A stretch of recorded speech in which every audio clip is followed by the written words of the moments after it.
So I'm going to be going through and explaining what a three-part inequality is. And by the end of the problem, we'll be able to solve the inequality and graph it, and to have the solution in interval notation.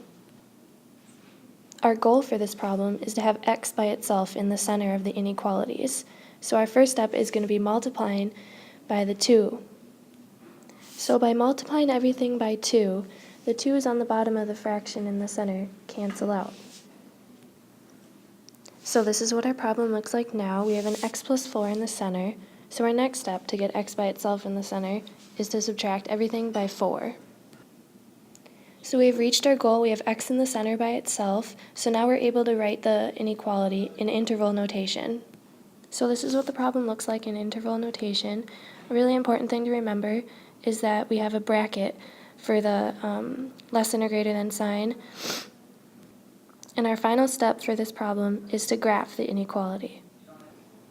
A quick thing to remember while solving this problem: when multiplying or dividing by a negative number, the inequality gets reversed.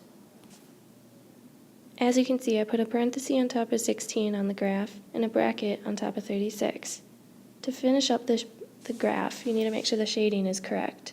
So looking up at our interval that we solved earlier, we can tell that x is less than or equal to 36. So we're going to be shading this way.